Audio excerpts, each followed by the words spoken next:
بینر تجا رزو صلاف اجی سیور بولوزان وش ریفراندوم بو 16 اکتبر صدایک جبن برکرنا خونا سربخوبونا کردان صدایک جخبات و شورش و ریپریبون ادگل دجمنان صدایک شنرازیبون و نراوستان جبر خدانه صدایک جپیلان اتنافخوی و درکی دجی خونا کردان و بردوامه خواندن کامیجویی بو پیمانت ناف دولتی برجواندی آن دجی برجواندی کردان دوان 100 سالان دا چه هاتیا گوهارتنت ناف برا 100 سالان دا و نوکه چه پیشوه چون دوزا گل کردان دا چه بوینه هفته گهشتنکا باشتر جهازت هرمی و ناف دولتی چه بویه آن هر اوت گهشتنا بری 100 سالانه بو دوزا کردان قواره هرما کردستان و نوکه برف کیوه برف خونا کردان آنجی برف کم کرنا رول وی قواری رول ناف دولتی چاره نویسه وی قواری دا دیسان رول ناف خوی چه باشی ام خرابی چاره نویسه وی قواری دا رول زنجیرا سرکرد شورشت کردی تایبت سرکرد مازن مالا مصطفى بارزانی و حتی سروک بارزانی دریکا بدز و اینا نمافت گل کردا افتواره و هندکی دید گنگشه که این گل هر دو میوانت میت هجا ما مستعازات جندیانی سیاست مدار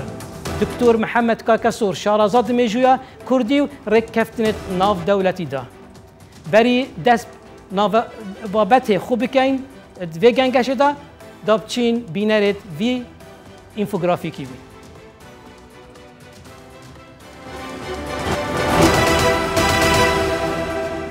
ڕێکەوتنامەی لۆزان 100 ساڵ دابەشکردنی کوردستان ئەو پەیماننامەی کوردی لەسەر بەخۆی و مافەکانی بێبەش کرد لە 24 تەمموزی 1923 دا سەرکەوتوانی جەنگی جیهانی یەکەم و تورکیا ڕێکەوتنامەی لۆزانیان لە شاری لۆزانی سویسرا واژوو کرد پەیماننامەی سیڤەر هەڵوەشایەوە و کۆتایی بە خەونی دەوڵەتی کوردی هێنا لە ڕێکەوتنامەکەدا هاتووە تورکیا دەبێت مافی زمانەوانی و هەروەها مافی کەمینەکانی جگە لە مسلمانان دابین بکات لۆزان وەک ئەوە باسی کوردی کردووە وەک ئەوەی نەبێت ئێستا 100 ساڵ بەسەر ڕێکەوتنامەی لۆزاندا تێدەپەڕێت کەچی کورد لە ماوەی ئەو 100 ساڵەدا هەمیشە شۆڕشی کردو و قوربانی داوە لە پێناو خاچی کوردستان لە دوای دروستبوونی دەوڵەتی عێراق و جێبەجێکردنی ڕێکەوتنامەی لۆزان کوردانی باشووری کوردستان ڕوبەڕووی هێرشی حکومەتی عێراق بوونەتەوە جارێک دژی شێخ مەحموودی حەفید و جارێک دژی بارزانی نەمر تاکو بارزانی نەمر ئاوارەی سۆڤێت بوو لە ساڵی 1961 بە سەرکردایەتی مەلا مستەفا بارزانی شۆڕشی ئەیلول دەستی پێکرد و ڕێکەوتنامەی 11 ئادار دەستکەوتی ئەم شۆڕشە بوو لە ئاداری 1975 دا بە پلانێکی نێودەوڵەتی دژی شۆڕشی کوردانی باشوور ڕێکەوتنامەی جەزائیر واژوو کرا بەڵام کورد و سەرکردایەتی کورد لە دامێنی چیاکاندا لە خەباتکردن بەردەوام بوون کورد ڕوبەڕووی شاڵاوی ئەنفال بووە و حکومەتی عێراق 180,000 کوردی زیندە بەشاڵ کرد 4,000 گوندی خاپور کرد و بە چەکی کیمیایی کوردانی تۆپباران کرد ساڵی 1991 لە ترسی جۆنۆساید و ڕاکردن لە مەرگ کۆڕەوی ملیۆنی کورد دەستی پێکرد ئەمەش وای کرد کۆمەڵگەی نێودەوڵەتی ئاور لە نەهامەتی و لە ناوبردن و جینۆسایدکردنی میلەتی کورد بدەنەوە و قەوارەی هەرێمی کوردستان دروست بوو دوای 94 ساڵ تێپەڕبوون بەسەر پەیماننامەی لۆزاندا و لە 25 ئەیلولی 2017 دا بە سەرکردایەتی سەرۆک بەرزانی ڕێفراندۆمی سربەخۆیی ئەنجام درا توانی تەواوی هێزە سیاسی و حیزبە کوردستانیەکان کۆ بکاتەوە و خەڵکی کوردستان بە تێکڕایی لە سەدا 93 بە بەڵێ دەنگیدا دوای ڕێکەوتنامەی لۆزان و سەدەیەک ڕێفراندۆمی سربەخۆیی هیوای دروستبوونی دەوڵەتی کوردی زیندوو کردەوە لەم ڕێفراندۆمەدا سەرۆک بارزانی بە جیهانی گوت ئەمە 100 ساڵە گەلی کوردستان سزا ئەدەن ئەرێ تێر نەبوون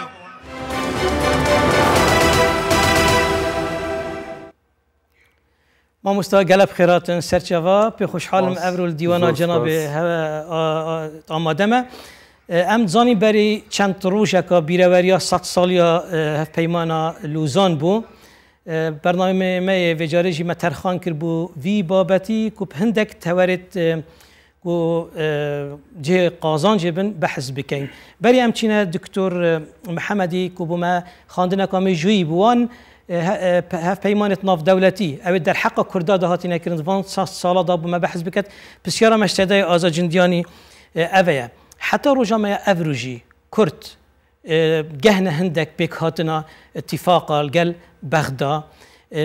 ظاهرا قد برجوانديا كردادانه لوقت اتا قادا جي بجي كرنه دي بينين خيانه تتكرن دي بينين غهارتن دجي برجوانديا كردا ادوا اتفاقات اتكرن جناب توك سياسه مدار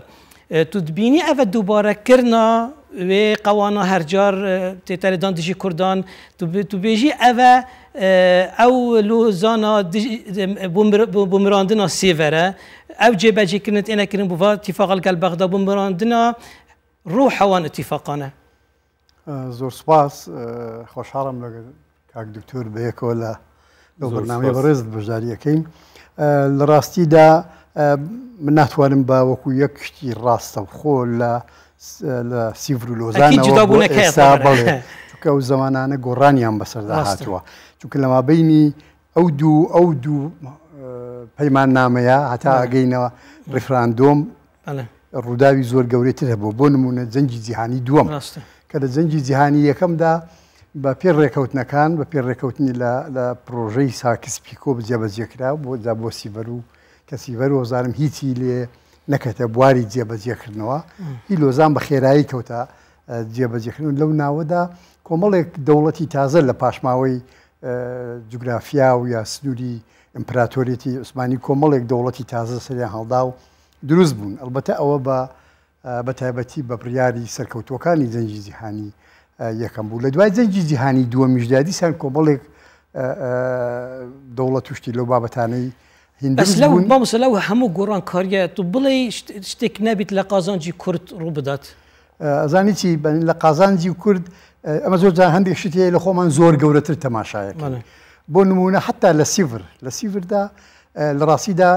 هیچ شتێک ئەوەی من شارەزانبی دکتۆر دواتر ڕەنگە باشتر و ئەکید سپۆرانەتر باسی لێەوە ئەکات هیچ شتێشتیان نیە کە کورد دەوڵەتێکی بۆ دروست بکرێ و بەعکسەوە جۆرێک لە حکمی ذاتی یعنی کیانێکی ئۆتۆنۆمی دروست بکرێ کە نازانین لە چوارچێوەی یان ئەکەوتە ژێر ڕووز دەوری هەبوو لە بیدایەتدا لەم مەسەلەیە ئەکەوتە ژێر دەستی ئەرمەنەکان ئەرمەنستان دروستە بێ حاجی قادری کۆیی لە 1990 و شتێک تاریخەکەم بیر نییە شارێکی هەیە خاچی زیر و بۆتانیانی وڵاتی کوردان سەد حیف و سەد مخابن ئەتکەن بە ئەرمەنستان ئەمە پێش جەنگی جیهانی یەکەمە و پێش شۆڕشی ئەوەی پێڵن شۆڕشی ئۆکتۆبەرە و پێش زۆر ڕووداوی ترێکە لە دنیادا ڕوویداوە لە سەردەمی ئەو جنگانەی لە مابینی عوسمانیەکان و تزاریەکاندا هەبوو لەو کاتەوە ئەو بیرۆکەیە هەبووە بەڵام ئێمە زۆر جاران هەندێک جاران بۆ خۆمان خۆشخەبەریەک دروستەکەین لە ڕاستیدا سیڤر کە بێ مقارنەیەکەی یان براوردێکی ئەەکەی لەگەر لۆزان ئەکید زۆر دەستکەوتی بۆ کورد تێدا هەیە ڕاستە دەوڵەتیان بە ئێمە ڕەوا نەدیوە بەڵام کۆمەڵێک دەستکەوتی تر هەبووە جۆرێک لە خۆبڕێوەبردن هەبووە جۆرێک لە دانان بە شناسی کولتوری ئێمە هەبووە ئەم شتانە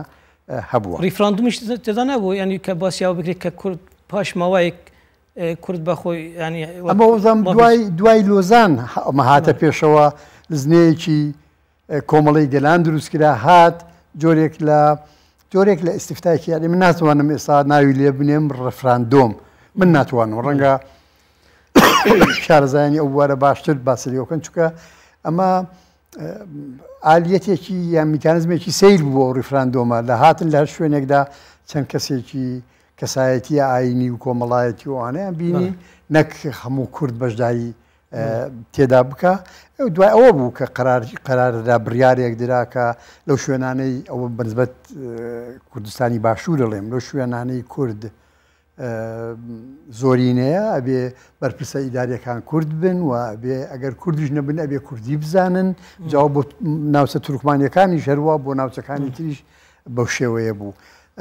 بۆیە من پێم وایە کە لەو ماوەی زۆر دوور و درێژەدا ڕێکەوتنی سیڤر دوایە ئەوەی لۆزان و دوای ئەوە حتا ئەو ڕێککەوتنەی لە مابینی بەریتانیا و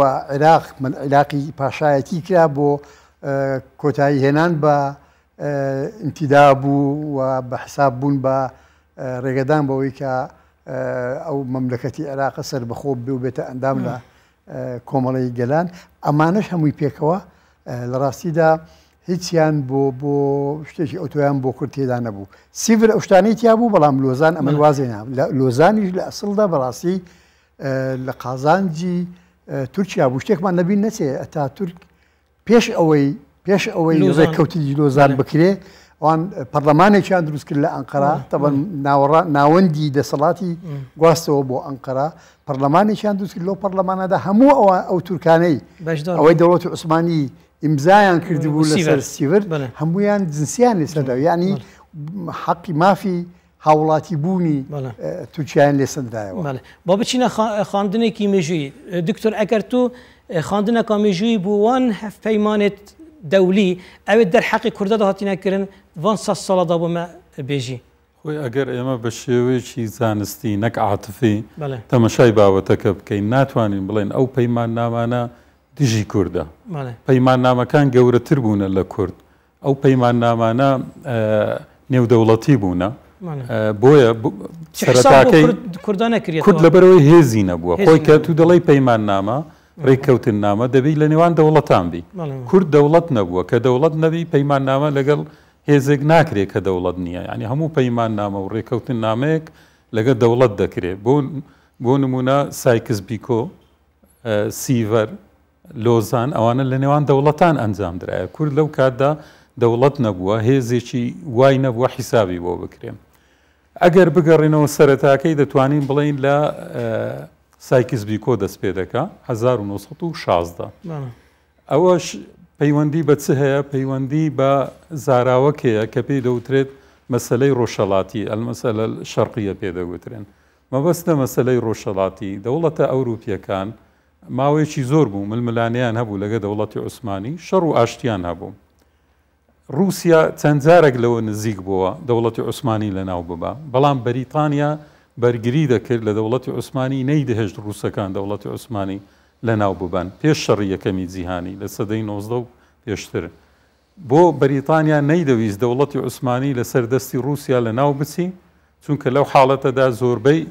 زەویەکانی دەوڵەتی عوسمانی دەکەتە ژێردەسەڵاتی ڕووسەکان کە ئەوانە چێبڕچێ منافەسەیان هەبوو لەگەڵ بەریتانیا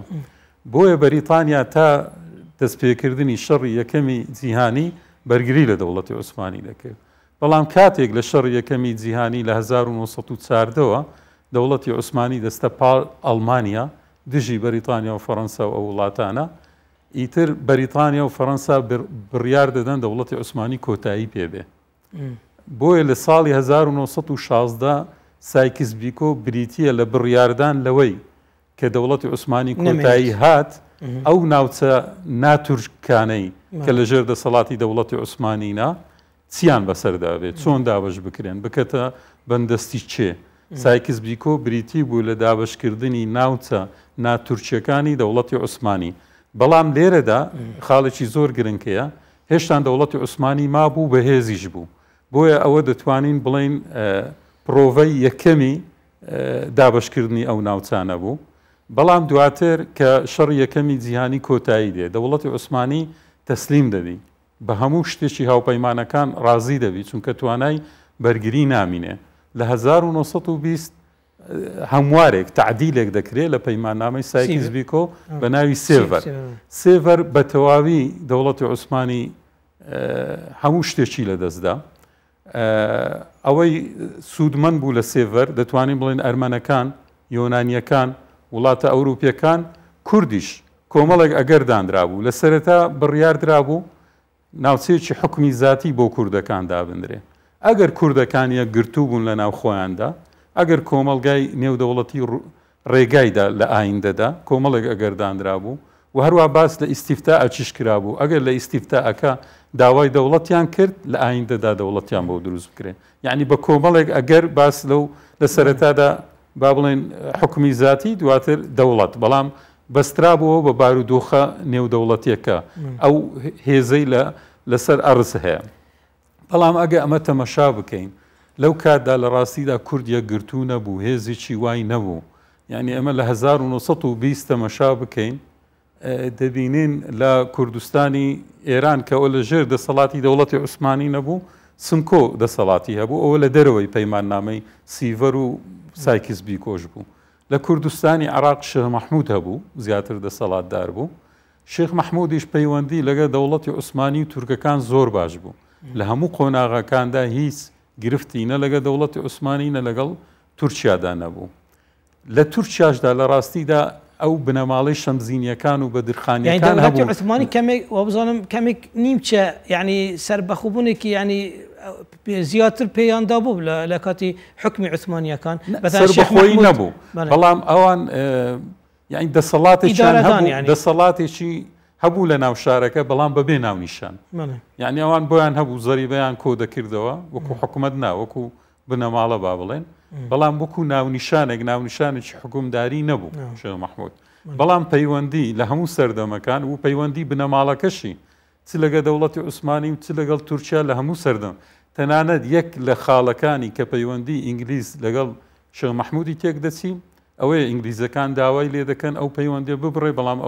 ئەو داوایان جێبەجێ ناکە. یعنی کە ئینگلیزەکان هاتن بیدایەت ناونیشانێکیاندا شێخ مەحموود وەکو حکومدار، بەڵام داواشیان لێ کرد پەیوەندی لەگەڵ دەوڵەتی عوسمانی تورکەکان ببڕێ، ئەو خاڵی جێبەجێ نەکرد. ئەوە هۆکارێکی سەرەکی بوو کە پەیوەندی دواتر لەگەڵ ئینگلیزەکان تێک دەچین. ئێمە ساڵی 1922 خاڵێکی زۆر گرنگەیە لە عراقدا پێش لۆزان. ساڵی 1922 حکوومەتی بەریتانی و حکوومەتی عراقی بەیاننامەی هاوبەش دەردەکەن، هەردوو حکوومەت داوا لە شێخ مەحموود دەکەن بستە بەغدا مفاوەزات بکە بۆ ئەوەی حکوومەتێکی کوردی لە چوارچێوەی حکوومەتی عراقی دابمەزرێنن. بەڵام شێخ مەحموود ناچیتە بەغدا، ئەو مفاوەزاتە ناکە و ئەو دەرفەتە لە دەست دەچی. پرسیارەکە ئەوەیە بۆ نەچووە، بێگومان ئەوە هەڵەیەکی مێژوویە، چونکە ئێمە دەتوانین بڵێن ئەو دەرفەتەی پەرلەمان و حکوومەتی کوردستان کە لە 92 دروست بوو دەرفەتەکە بوو لە 22 دروستبی، بەڵام ئەو دەرفەتە لە دەسترا. کوردەکانی باکووریش با بڵێن لە ڕاستیدا نەبنەماڵەی شەمزینیەکان نەبدرخانیەکان ئەوەندە هێزیان نەبوو کوردەکان لە دەوری خۆیان کۆ بکەنەوە، هێزێکی چەکداریان هێز نەبوو ئان گرنگی نەداوی بابەتی دیفچوون نەکریە. خاڵێکی دیشەیە سێڤەر وەخت بێژین هەندێک مادە دەرحەقی کوردادا دەست نیشانکردن، بەلێ کورد دیف نەچوون بەحس نەکردن، دەرگەه نەقوتان وان بێ خودان اینا ماهات نەهێڵان. قەزیەی کوردی دەتوانین بڵێن بێ ساحب بوو تا ڕادەیەک. تەنانەت ئێمە کاتێک کەمال ئەتاتۆرک دژی سێڤەر خەڵکی تورکیا کۆ دەکاتەوە، بەشێکی زۆری هێزەکەی کوردەکان بوون. کوردەکان بەگەر مستەفا کەمال ئەتاتۆرک کەتن، یعنی پشتگیریان لە قەزیەی تورکی دەکرد نەک قەزیەی کورد. یعنی هشیاریەکە نەتەوەیەتی ناو کوردەدا نەبوو، زۆر لاواز. بۆ نمونە من یەک بەڵگەت بۆ دەینمەوە تاکو 23 کە سێڤەر مۆر دەکرێت ئێمە نەنامیلکەک نە کتێبێکمان هەیە بە زمانی کوردی باز بکە کوردایەتی چییە، نەتەوایەتی چییە. باشە خەڵک چۆن کۆ دەبیتەوە لە دوو بیرۆکەیەک کە بۆ نمونە نامیلکەیەکی لەسەر نەنووسراوە، کەواتە لاوازی ناوخۆ هۆکارێکی سەرەکیە. دووش کە سێڤەر هەڵدەوەشێتەوە یۆنانیەکان زۆر زەرمەند بوون لەوەی، ئەوروپیەکانی بەریتانیاش زەرمەند بوو، فەڕەنساش زەرمەند بوو، ئەرمەنەکان زەرمەند بوون، بەڵام تورکەکان قازانجیان کرد لەبەر ئەوەی لەسەر ئەرزی واقع هێزیان هەبوو. هێزەکە وای نیوێ هێزش کورد بوون، نیوێ هێزش کورد بوو، بەڵام لە خزمەتی پرۆژە تورکیەکەیدا بوون. یعنی تورکەکان بە زۆر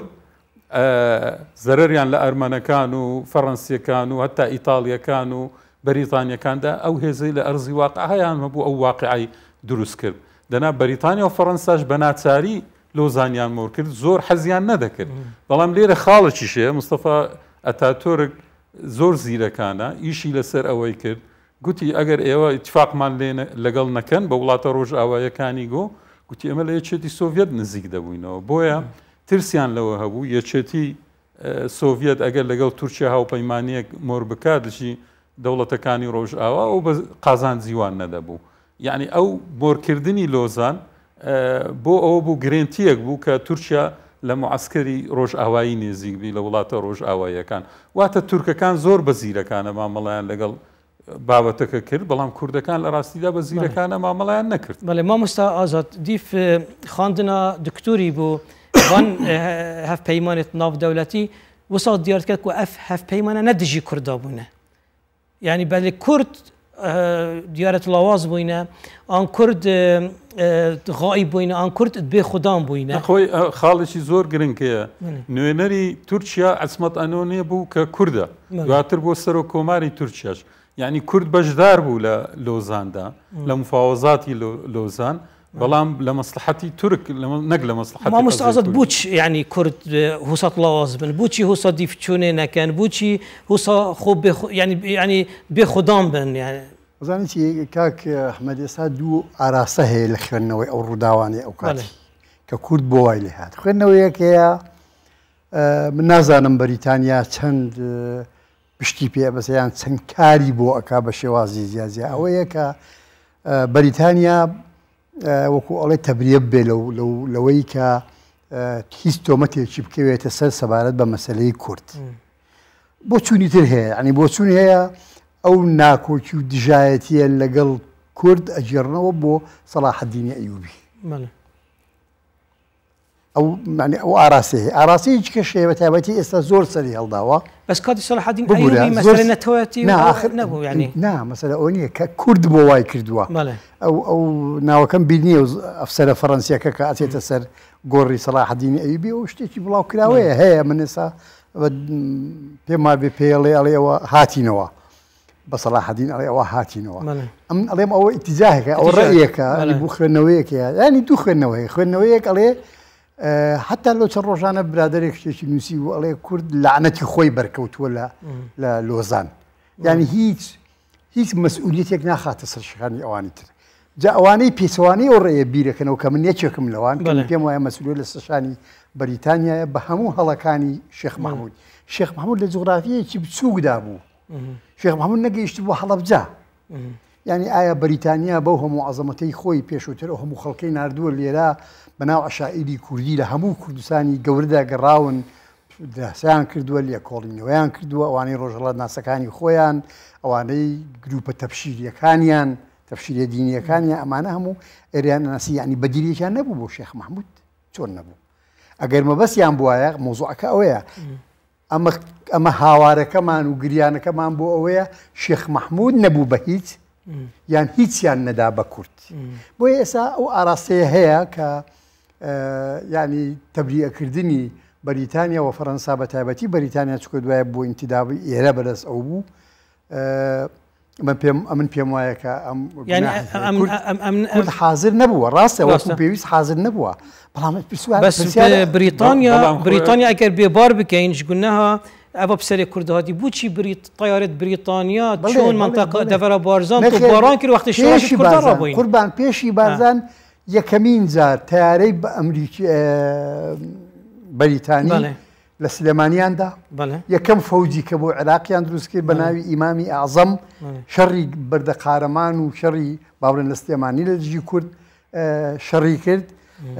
بۆ ئەگەر قەراریش ئەمە بڵێن ئەوە لە دژی شێخ مەحموودە لە دژی کورد نییە ئیتر بێ بگەڕێین بە دوای تعریفێکی تر بۆ شێخ مەحموود دژی شێخ مەحموود منطقە بارزانجی ئەوە لە سیەکان بوو لە سیەکان قەزدا من دکتۆر و بوو ئەکە ئەم بریتانیا بێبار بکەین ئەوە پسەرێ کوردهاتی سیچ کورد بن کورد ئەگەرێت ئالۆزیە بن هەمی بخینە سوتەیە کووردا بۆچی بریتانیا پشتینگی دژمنداریە کووردا کردە ما بوو بە تەواویکەم ینی ئەو جملەیە سەبارەت بە مەسلەی بەریتانیا و غەیری بەریتانیا لە ڕاستیدا من لەوە ناگەم ئەگەر کورد حاضر نەبوو بێ چێ ئەتوانێت پێمان بڵێ عەرەب چۆن حاضر بوو کوا عەرەب ئەوەندە حاضر بوو شەریفی مەکەی هین یەک فەنجی هاوێشت گوتی ئەوە سەورەی عەرەبیم دەست پێ کرد بەڵام بەریتانیا ئەوکە بڵێن حیجاز خۆ هەموو جێگای تری بەریتانیا لە بەرنامەیدا بوو کە ئەسەن سابوو لەسەر ئەوەی عەرەب هەموو بکەنە یەک دەوڵەت دوایە گۆڕیاوتیان نا چەند دەوڵەتێکی بۆ دروستکەین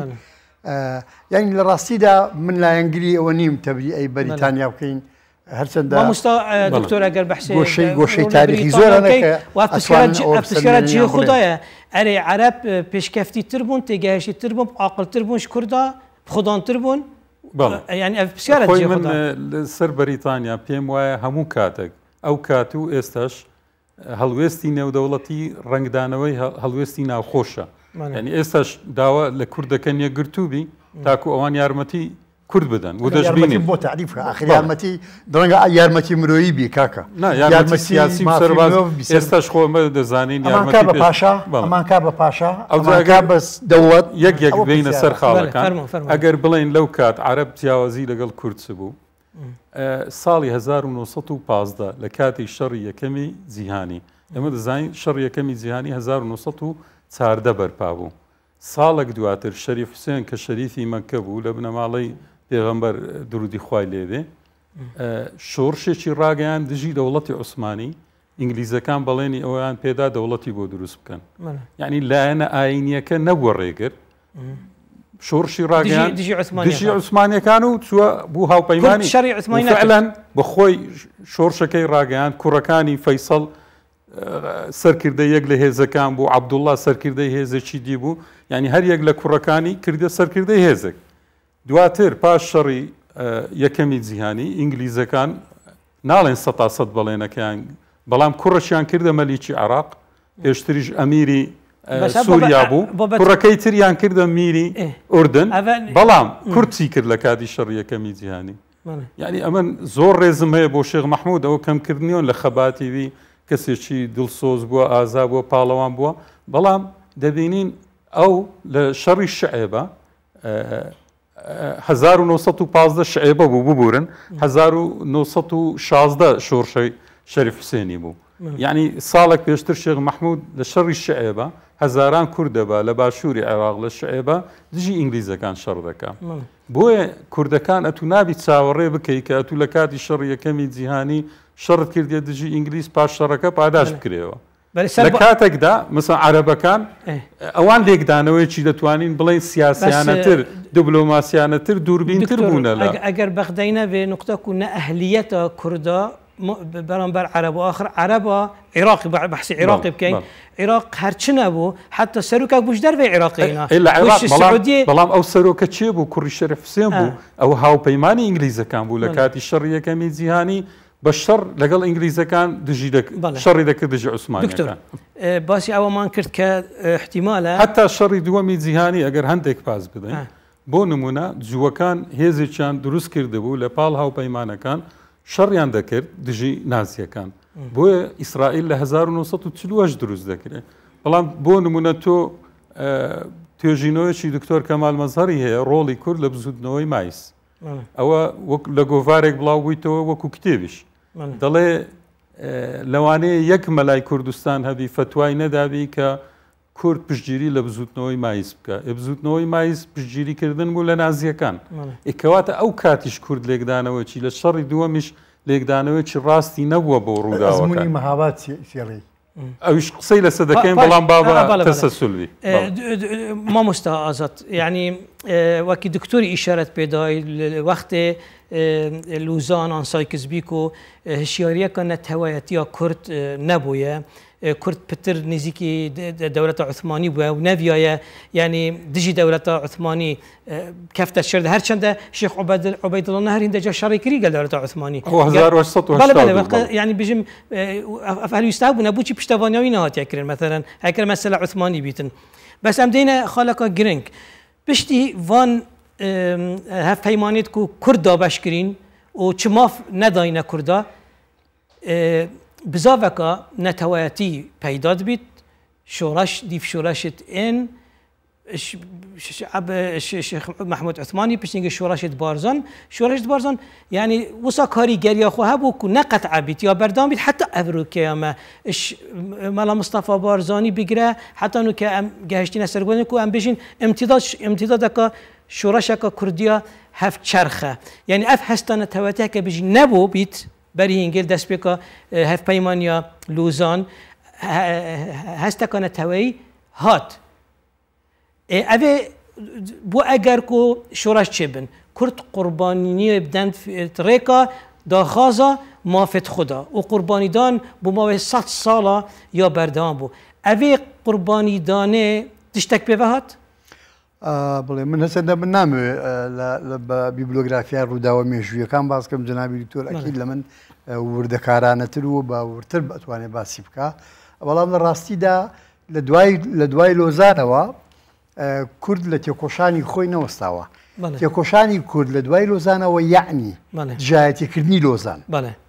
ئەمە ئەگەر وشیاریەک نەبوو بێ ئەمە لەکوێ ئەم دەتوانین بڵێ وشیارێکی نەتەواوی بەڵێ وشارێک نەبوو بێ تۆزێک دواتر لە لۆزان ئێمە با بچین هەر دکتۆر کەمال مەزەر بە ڕەحمەت بێ دکتۆر ئاماژەی بە شتێکی ئەودا ئەو باسەکە کە لە مەجلیسی نوابی عێراقی کورد بەزمێکی کردووە کەسێکی وەکو ئیسماعیل بەجی ڕواندز بۆ یەکەمین جار مەسەلەی کوردی تەڕەح کردووە لەوێ و بووە بە قەزیە دوای ئەوە مزەکەراتی مەعروف جیاوەک بخوێنینەوە چ فەرتەنەیەکیان بۆ دیفاعکردن لە کورد ناوەتەوە ئەگەر ئەوە وشاری نییە ئەی چییە مەسەلەن بۆ نمونە مەعروف جیاوەک لەسەر نەقڵکردنی تاکە قوتابخانەی ئەوەی پێڵێن میهەنی وەکو ئەعدادی سناعە و شتێکی بە نازام ناوەکەی چی بووە ئەو کاتە لە کەرکووک بووە نەقلی بەغدایان کردووە کردوێتی بە فەرتەنە و لە مزەکراتەکانی هەیە نووسراوە و ئێستا هەمومان ئەتوانین دەستی بخەین کە چۆتە ئەمە دەڵێن وشیارەکە پەیتا دروست بووە بەڵام ئێمە باسی لە سەردەمی لۆزان دەکەین دەڵێن لەو سەردەمی نەبووە بەڵام لەوانەیە تو ئێستا باسی سیەکان بکەی بۆ نمونە ئەوە جیاوازە چلەکان قۆناغە چی دیە پەنجایەکان لێرە مەوزوعەکە ئەوەیە یعنی بەریتانیا پرۆژەی نەبووە بۆ ئێمە ئەوەندە عیلاقی بەوەدا نەبووە کە کورد حازرە یان حازر نییە چەند حازر نییە ینی ئێستا خەریکە وای لێبێ بڵێن ئەوە خەتای شێخ مەحموود بوو بەریتانیا و فەرەنسا کوردیان نەکرد بە هیچ لە کاتێکا کورد نەتەوەیەکی زۆر فراوانترە پاشماوەی عائیلە مهمەکانی کورد بۆ نمونە لە پاشماوەی شێخەکانی شەمزینان سەید تەها لێرە بووە کاکە بۆ سەید تەهای نائەکرد بە شت ئەگەر وایە ینی مۆزوعەکەوەیە لە پرۆژەی بەریتانیا لە سایکس بیکۆ واضحە کە چۆن دکتۆر ئەم پرسیارێکی کێشیتن ئەف پرسیارە کو پشتی ئەف هەست نەتەوەیەتی پەیدا بووی شوڕەش پەیدا بووین ینی گوهۆڕین مەسارێ کێشا کووردا چێبوو ینی پێشڤەچوون چێبوون کێشەیە کوردیدا و ئیستیجابەکە ناودەولەتی بۆ داخوازیت کووردا هەبوون بەڵێ خۆی ئەمن دەمەوێت لەسەر ئەو خاڵە بوەستم ئایا بەریتانیا چی کرد بۆ کورد ڕاستە بەریتانیا لەگەر دەوڵەتی کوردی نەبوو حتا ئەو بەیاننامەی 22 کە باسمان کرد دەڵێ حکوومەتێکی کوردی لە چوارچێوەی دەوڵەتی عێراقی پرۆژەی بەریتانیا ئەوە بوو کورد لە چوارچێوەی عێراق کۆمەڵک مافی هەبی زیاتر ڕۆشنبیری هەندێکیش سیاسی بۆ نمونە بەریتانیا چی بۆ کورد کرد هەر پێش ئەوەی بگاتە کوردستان لە بەغداوە ڕۆژنامەی تێگەیشتنی ڕاستی بە زمانی کوردی دەردەکەن کە دێنە سلێمانی ڕۆژنامەی پێشکەوتن بە زمانی کوردی دەردەکەن یەکەم کتێبی قوتابخانەی کتێبی منهەجی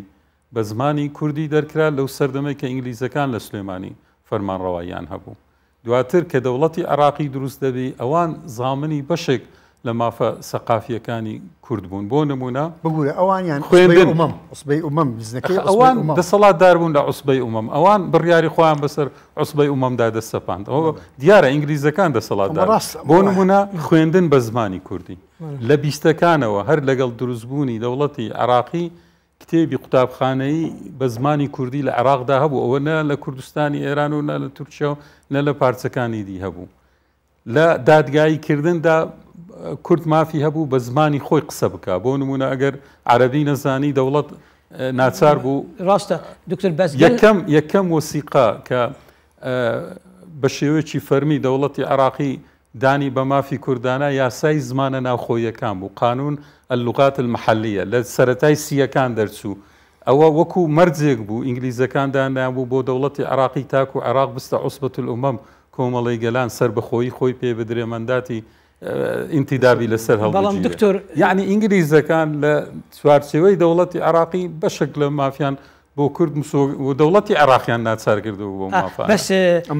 بس قال دامەزراندنە عێراقی 1920 ڕژێمت عێراقیت ئێک دیف ئێک بەردەوام شەڕیدا بووینە گەل کورداش مەلەکی بگرە پشتینگەش عەبدولکەریم قاسمی یعنی ئێک ڕژێم ژی نهاتیە کو شەڕ گەل کووردا نەکردبیت ئەگەر مافێت کووردا دا بنێ يعني سر چه اساس شري دقال كردا كان عبد الكريم قاسم بشتنقى عبد السلام عارف بشتنقى صدام حسين هكر بشي 2003 شرجي نبر هذا شرجي بو 16 اكتوبر بس بردوام بيلان داناين كو كردا بماف بكن و حتى هكا بيتشبيش بن وكي صدام حسين بيقول كريت مثلا انفال هذا هكا بدز بيتن يعني بوشي اگر بيجين بريطانيا عندك يعني ماف سر عراقي فرس كربنا اف حالات دتشي بيت اخوي كردكانيش دائما داوای زياتريان ذكر يعني دائما كرد داوای ما في زياتري ذكر استا شويه او زياتره دواتريش خالشي دي هبو او پەیوەندی نێوان کورد و دەوڵەتی عراقی دەوڵەتەکانی دریش دەستیان تێوەردەدا سەردەمەک ئێران سەردەمەک وڵاتە یەکگرتووەکانی ئەمریکا یەکێتی سۆڤێت ئەوە بەجێرەی قۆناغەکان بەڵام خاڵێکی زۆر گرنگەیە هەموو سەردەمەکان ئەو مافەی کورد لە عێراقی بووە لە پارچەکانی دینەی بووە ئەوە پەیوەندی بە دوو خاڵەوە یەک دەوڵەتی عێراقی نەرمتر بووە بەراورد لەگەڵ تورکیا و ئێران بەرامبەر بە مافەکانی کورد دووش کوردی عێراقیش خەباتیان زیاد و خاڵێکی دیشەیە نسبەی کورد لە عێراق بە بەراورد لەگەڵ کۆی نسبەی دانیشتوان نسبەتی باشترە بە بەراورد لەگەڵ تورکیا و ئێران ئەگەر تو ئەکەر ئەم جیاوازیەکە بکەین ناوبەرە عەرەب گەهشتە مافی خۆ دەولەت وەرگرت کوردنە ئێکش ئەگەرە ئەو نینە کو کورد ئەم وەک عەرەبیش على التماس قال تركانه يعني بتر احتمال ترك دولة كردي بترصيت شيناش دولة عربي بترصيتن شكو دولة عربية بشكل وك حدود وك سنور ديرتنش تركيا يعني شكردا كرد يتكلي ناف جواك تركي دا كو كاريجريا كا ماستر ديت ناف تركيا دا بيت تو بيجي أبيجي إكش أجرا بيت كو كرد نبوي ناخدان دولة زانيت خو ديارة دكتور باسيلي وكل كا تورکیا نەیویستە کورد بێ بە هیچ تا ڕازی نەبووە بە مافە کولتوریەکانیشی تا بە ئەترافکردن بە هەبوونیشی ئەوەی لۆزان بەڕاستی ئەترافکردنیەک بوو ڕێکەوتنیەکی نێودەوڵەتیە هی ئەو سەردەم لەسەر ئەترافکردن بە تورکیای پێش هەڵکردنی قەزیەی هێنی مووسڵ ویلایەتی مووسڵ ئەو جوغرافیایی کە هەبوو ئەو دەوڵەتێک کە ئەتاتورک دروستی کرد ئاعتراف بوو یعنی تۆماری دانپیانانی نێودەوڵەتیە بەو دەوڵەتە بە دەوڵەتی تورکیای نوێ لە جێگای دەوڵەتی عوسمانی ئەمە بەو شێوەیە بەڵێ تورکیا ڕاستە زۆر دژی ئەتاتورکوان زۆر دژی هینی کورد بوونە چونکە لە سەردەمی عوسمانیەکاندا مەوزوعەکە هەندێک اختلافات و هەندێک جیاوازی هەبووە عوسمانیەکان زۆرتر لەسەر ئەساسی و ئەوروپاش لەسەر ئەو ئەساسە قسەیان لەسەر ئەو مەسەلە کرد ئەمە موسڵمانە و ئەمە غەیری موسڵمانە ئەمە ئۆرتۆدۆکسە ئەمە ئەرمەنە ئەرمەنیش وەکو نەتەوە زۆر ناوی نایەت وەک تەعامل ناکرێت بەقەدەر ئەوەی وەکو مەزهەبێکی مەسیحیانە هینی ئەکرێت بالمناسبە لە رووسیای تزاریشدا کاتی خۆی حتا رووس وەکو ئەرتۆدۆکس باسکراوە ناوهێنراوە لە زۆر کۆنا ینی لە قەرنی 19 و پێشووتریشدا وەکو ئەرمەنەکان لەگەڵ رووسەکان لە مەذهب ئەرتۆدۆکسن و ئەوروپاش ئەوەندەی مەبەستیان بوو لە لۆزانیش ئەوەندەی مەبەستیان بووە کە مافی دینداری و سلوتە ئاینیەکان و پاراستنی تەبەن ئەمانە هەر ئەوە نییە چونکە وەقفیشیان هەیە یعنی بەس وەکو ئەوەی ئایا سۆفیا کە ئێستا جارێککە کراوەتە مزگەوت و لەو بابەتانە وەقفیشیان هەیە و ئەوان خەمیان بوو کە دەبێ دەوڵەتی نوێی تورکیا حکوومەتی ئەوەی کە ئەتاتورک قیادەی کرد پابند بێ بە پاراستنی غەیرە موسڵمانەکان بزانە ناوی کوردی تێدا نییە يعني بڵێ بسڵمان بوونی کورد يعني زعما ئەمە مەسئولیەتی مؤتەمەری ئیسلامیە مسؤوليتي او يعني بلا مخالك ياريني انا ريني ما قبل سياسي اگر دلفت بي من لقل او رايي نيمه مثلا صلاح الدين راسته شري خاز درشمكاني كرديا من تبرأيك بلا استاذ لك انا قلت رايي ترى من دلم لقل او رايي نيمه نعلم لقل زناب النيمه چونکە ئاینی ئیسلام ئەساساً لەناو عەرەب پەیدا بووە پێغەمبەرەکەی لەناو عەرەب بووە قورئانەکە بە زمانی عەرەبیە ئەگەر وە بواە دەبایە دژی عەرەب بن یعنی خۆی دەبا گرفتی سەرچیان لەگەڵ عەرەبی چونکە ئاینەکە لە ژینگەی عەرەبی بە زمانی عەرەبی و سەربازەکانی کە ئەو ئاینەشیان بڵاو کردیتەوە بیدایەت هەمووی عەرەب بوونە و لە جزیرەی عەرەبی بۆیە پێم وانییە ئەوەی صلاح الدين گرنگتر نییە بۆ نمونە لە پێغەمبەر کە پێغەمبەرەکە عەرەب صلاح الدين ئاراستەیە کە من نەموتوە ئەمش گوتم لەگەڵ ئەو ڕەیی ناڵم لەگەڵ جەنابن پرسیارێکی تر مهمە بکەین ئێمە ئەگەر ئەو کاتە هەفتەی گەهشتنیان بەعەرەبی بڵێن تەفەهومێک لەلایەن هێزە ناودەوڵەتیەکان بوو مافەڕاوەکانی گەلی کورد نەبوو بیت ئەو کاتە پاش 100 ساڵ تو بڵێ ئەو هەفتەی گەهشتنە گۆڕانکاری لەسەردا هاتووە ئێستا هەفتەی گەهشتنێک بۆ مافی گەلی کورد هەیە یعنی گۆڕانکاریەک لە تەفەهمی مووقفی هەڵویستی ناودەوڵەتی بۆ کورد دروست بوویە پاش 100 ساڵ من پێم وایە هەر ئەوەیە کە وەکو ئەوەی لۆزان کورد یان وەکو ئەوەی باشترین حاڵەت ئەوەی سیڤر باشترین حاڵەت ئەو ئیتفاقی کە کاکتۆر باسی کرد لەما بینی حکوومەتی تازە دامەزراوی عێراق و یان لە قۆناغی دامەزراندندا و بەریتانیا لەوەی کە لە ناو دەوڵەتی عێراق کە دروستەکرا خۆ ئێستا شارێمی کوردستان لە ناو دەوڵەتی عێراقیە ئەزمونێکی باشە ئەگەر تو بتوانی یعنی خۆزگە ئەوە لە تورکیاشە بووە و لە ئێرانیشە بووە ئەتو ئەگەر بتوانیت تەفەهومێکی بۆ مافەڕاوەکانی گەلەکەم جواب دەم پێش بەسیارەکە بۆ گوازیتەوە من ئەڵێم نەخێر هەمان بۆ چوونە لە ئاسی نێودەوڵەتیدا گۆڕی دروست نەبووە معادلاتی نێودەوڵەتی گۆڕاوە کاراکتەرەکانی نێودەوڵەتی گۆڕاون تو بڵێ حاجەتی ئەو دەوڵەتانەش بۆ کورد دیار بووە مەسەڵەن بۆ شەڕی داعش ئەمریکا محتاجی پێشمەرگە بۆ شەڕ بکات دژی داعش لەسەر عەرد لەسەر ئەو هێزە کە دژی یعنی حاجەتی ئەو هێزە ناو دەوڵەتیەکان وەک ئەمریکا ئێمە ئیسفادەمان لەوە کردووە هەرچەندە ئەمریکا ئەوانە وەکو بلاکۆتەر تەماشای ئەو نزیک بوونە بۆ کورد احتیمال بۆ بەرژەوەندی خۆیان بەکارهێنابێتن ئەلا کوردی وەک بلاکۆتەر معاملەمان کراوە داعمیانی لۆجستیان داعم کراوین بەقەدەر ئەوەی کە ئێمە بتوانین شەڕەکە بکەین سیاسیەنیش داعم کراوین بەقەدەر ئەوەی بتوانین شەڕەکە بکەین جا بڕاستی ئەساسی ئەو مشکلەی بۆ کورد لە عێراق بە تایبەتی کە لە باشوور باسی لێوە بکەین بە بۆچوونی من هەمان ئەو بۆچوونەی جارانە و ئێستا ئەوەی کە لە عێراقدا بۆ کورد زۆر مشکلەیە تێزێکی نوێی بابێنە سەشتە نوێەکانیش ئێستا دێنە قەوەڕی هەرێمی کوردستان ئێستا تەوەریکی مهمە باسی قەوەڕی هەرێمی کوردستان پێش بچمە باسی قەوەڕی هەرێمی کوردستان بە هەر پرسیارە لە دکتۆر بکەم گۆڕانکاری لە هەڵویستە ناودەوڵەتیەکان کە جەناب ئەگەر خوێندنێکی مێژووی بکەی بۆ هەڵویستە ناودەوڵەتیەکان لە لوزانەوە تا ئێستا گۆڕانکاری لە هەڵویستە ناودەوڵەتیەکان دروست بوویە بەرامبەر کورد بەڵێ بۆ نمونە ئەزمموی ئەگەر کۆماری کوردستان وەربگرین لەبەر ئەوەی کورد منەظەمتر بوو ڕێکوپێکتر بوو حزبی سیاسی دروست بوو ڕێکخراوی سیاسی دروست بوو یەکێتی سۆڤێت پشتگیری لە کۆمارەکە کرد بەڵام بارودۆخە نێودەوڵەتێکە دواتر وای کرد کۆمارەکە شکست دەینێ ئۆزمونە دواتر لە شۆڕشی ئەیلول کە شۆڕشی ئەیلول دەست پێ دەکا دیسان لەبەرەوەی شۆڕشی ئەیلول ڕێکوپێکتر بوو یعنی کورد لەناو خۆ بەهێزتر بوو منەظەمتر بوو دیسان دەبینین یەکێتی سۆڤێت لە قۆناغێک یارمەتی شۆڕشی ئەیلول دەدا قۆناغیشتر وڵاتە یەکگرتوەکانی ئەمریکا ئێران دەوڵەتانی دی یعنی دائیمان ئەمە دەبی ئەوەمان لەبەرچاوبی هەڵوێستی نێودەوڵەتیش ڕنگدانەوەی هەڵوێستی ناوخۆیە ئەتو لە ناوخۆ چەند بەهێز و ڕێکوپێکتر بی هەڵوێستی دەوڵەتیش باشتر دەبی و چەند لە ناوخۆ لاوااستر بی هەڵوێستی نێودەوڵەتیش بەرامبەرت لاوااستر دەبی مامۆستا ئازاد ئەگەر بینە قەوەڕی هەرێمی کوردستان جەنابەت قەوەڕی هەرێمی کوردستان بەرەو پێشچوونەکە لە کێشەی کوردی ینی تەتەوڕێکی مێژووی باشە لە مەساری قەزیای کوردی و ئەو قەوەرەیە کە ئێستا هەمانە کە درێژترین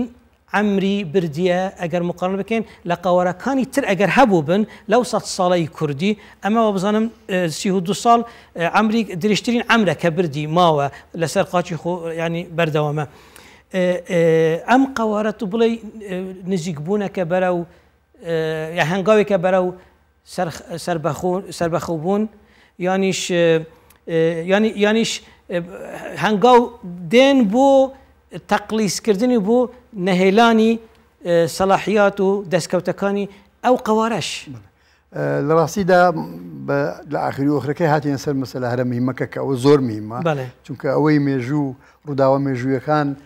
کاکتۆر ئەستوانەیە ئێستا زنجیرێک کتێبمان بۆ بژمێرێکە هەموو ڕووداوی مێژوویانە بەنسبەت کوردیش تۆمار کراون و هەن ئەمێنێتەوە ئەو مێژووە چۆن تەوزیفەکەی بۆ سیاست بۆ ئێستای سیاست بۆ سیاست لە ئێستادا ئەکید بە هەرێمبوونی کوردستان دەستکەوتێکی گەورەیە بەرەو پێچوونێکی گەورەیە بالمناسبە مێشتێک بڵێم چکە هەندێک جار هەندێک تێز و هەندێک بۆچوونی زۆر هەڵا باسەکرێبێ ئەوەی کەسە سەری بوەستێ نازانم هیچ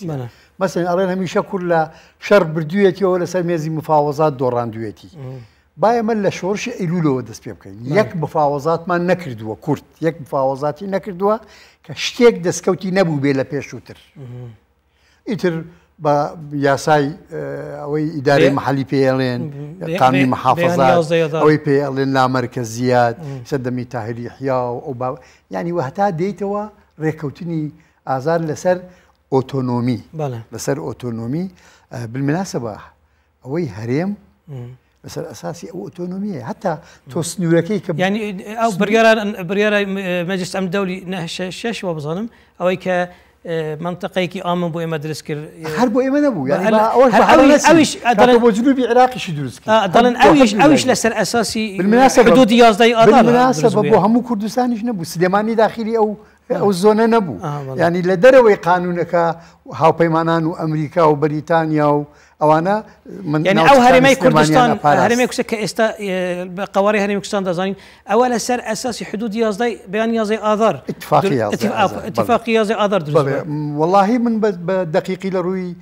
سنوورە جوگرافیە ئەتراف پێکراوەکە نازانم بەڵام شتێکی تر هەیە لەو مەسەلەیەدا کە کاکتۆر باسی کرد لەو بەشەکانی تری یان پارچەکانی تری کوردستان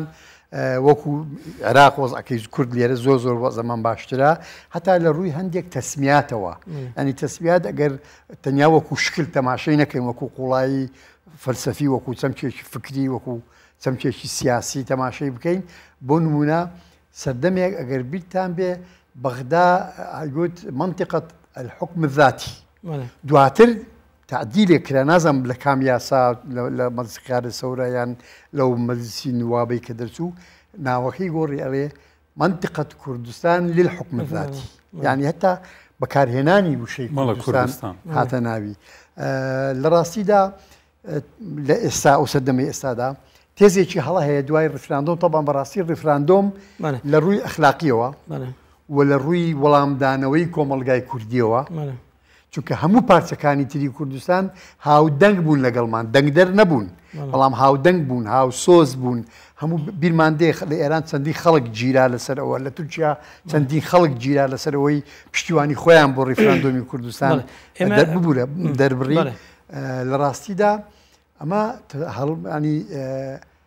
کۆتایی هێنان بوو لە ڕووی ئەخلاقیەوە و لە ڕووی سیاسیەوە و لە ڕووی ئەوەی پێڵێن ڕای گشتی یان فەزای گشتی کۆمەلگای کوردی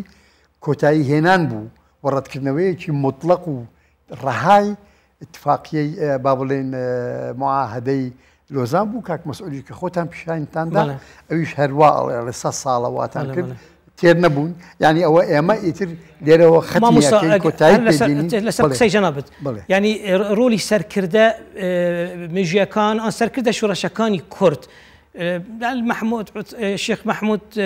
حەفیدە بین مەڵام ئەستافا بارزانی و بەردەوام بوو تا دەگەینە سەرۆک بارزانی کە گەیاندە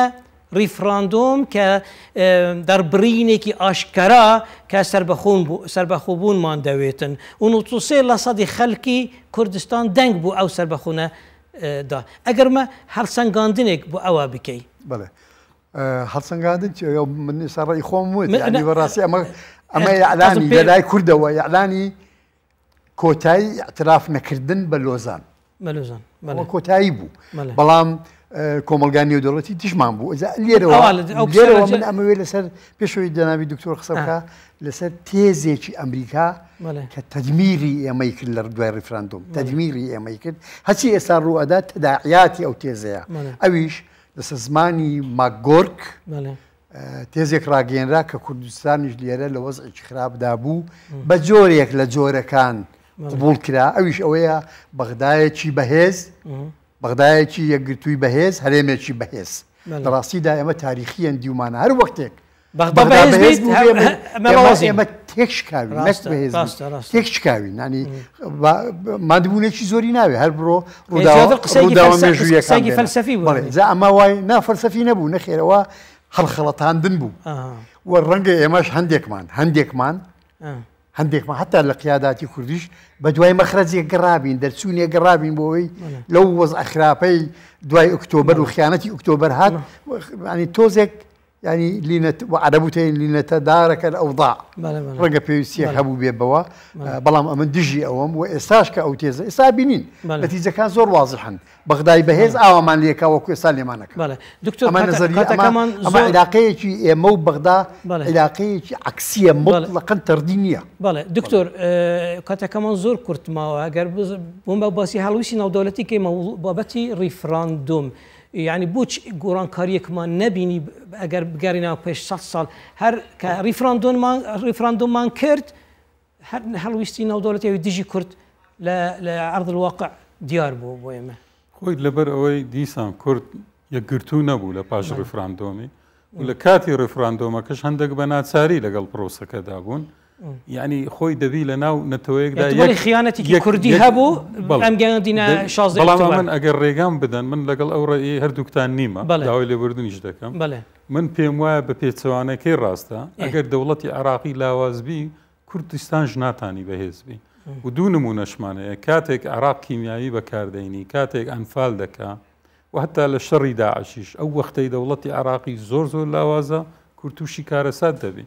چونکە کورد هێشتان ئەو هێزەی نییە بتوانین بەرگری لە خۆی بکات 2003 کە سەدام ڕۆخە عێراقێکی لاواز ئێمە هەبوو و هەرێمێکی بەهێزمان هەبوو بەڵام پاش 20 ساڵ ئێستا عێراقێکی بەغدایەکی بەهێزمان هەیە ئەسڵەن عێراق بڕیاری بەدەست ئێرانە ئێستا دەوڵەتی عێراقی هەموو کەس دەزانی بڕیارەکان لە ئێرانەوە دەدرێن و ئەوانە جێبەجێ دەکەن ئێستا بەڵام هەر جارێک بەغا ینی هەست دەکەن کە بەهێزە دژی کورد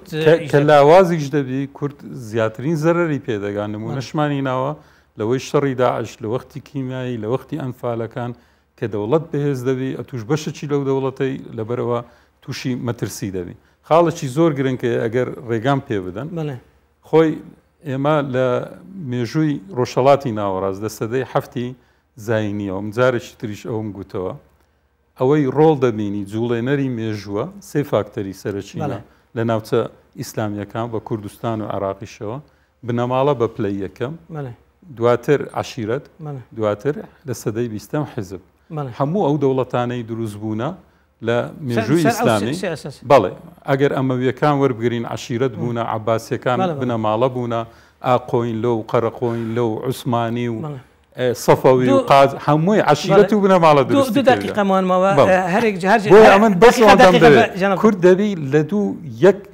سنتەری بڕیار کۆبیتەوە نەک لە هەر شارێک و قەزا و ناحەیەک بنەماڵەکە بی مامۆستا لەو کاتەدا هەڵوێستی نێودەوڵەتیش بەرامبەر مامۆستا ئازاد پاش 100 ساڵ لە لوزان کورد چی بکات دا مافەکان بەدەستی خۆ بێنێت من دەوێتە ئیدی ئاخیر قسەی دکتۆرەکەمەوەی کەوتی ینی ئێمە پێویستیمان گەرمە هەبی ئینقیادێک خانی گۆتەنی ئەوە ئەوێ هەبێ قسەی کاکتۆر زۆر ڕاستە ئەمە هیچێکە لە مەرجەکان ئێجا پرسیارەکەم لی بکەوە پرسیارەکەم پاش 100 ساڵ کورد چی بکات پاش 100 ساڵ ئەبێ شتەکان وەکو خۆی نابوو بە بەغدا نەڵێ من و تۆ ینی ئەو پەیوەندی ئێمە و بەغدا تعریف بکرێتەوە لەوەی پەیوەندی نێوان داگیرکەر و داگیرکراوێکە پەیوەندی نێوان دەوڵەتێک نییە برا گەورەیەکە و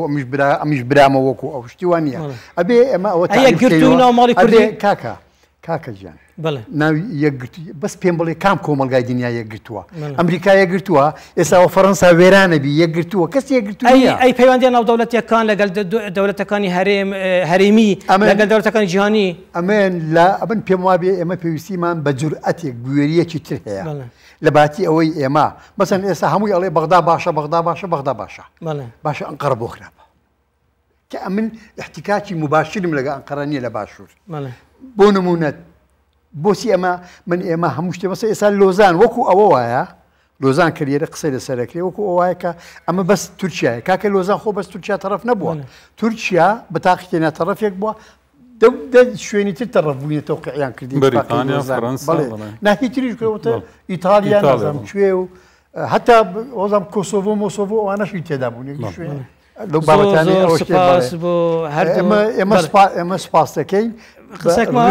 ریفراندۆم و فشەرهێنانی مووقفی نێودەوڵەتی بەرامبەر بە ریفراندۆمی کوردستان سەربەخۆی کوردستان لە ڕاستیدا ئەبێ لە زاویەی مان و نەمان کەوتن و مانەوەی ئەخلاقی نێودەوڵەتیش تەماشای زۆر سپاس مامۆستای سیاسەتمەدار مامۆستا ئازاد جوندیانی بۆ ئامادەبوونت لەو بەرنامە زۆر سپاس دکتۆر محەممەد کاکەسۆر بسپوری مێژوو بسپور لە هاوپەیمانیەکانی لە پەیمانەکانی ناودەوڵەتی بە تایبەتی ئەوی گرێدای بە دۆزی گەلی کورد سپاسی هەردووکتان دەکەم زۆر بینەرێت هێژا و خۆشتوی سوپاسی هەواژیت کەم بوو بۆ بینەریە وی بەرنامەی و ڕاوستانە هەوە بەرامبەر شاشە کوردستان 24 و بەرنامەی لەسەروی ناکۆکیەکانەوە حتا جارێکا دیت گەهینە ئێک بخاتر هەوە و خودی گەل هەوە بیت گەلێک سوپاس مامۆستا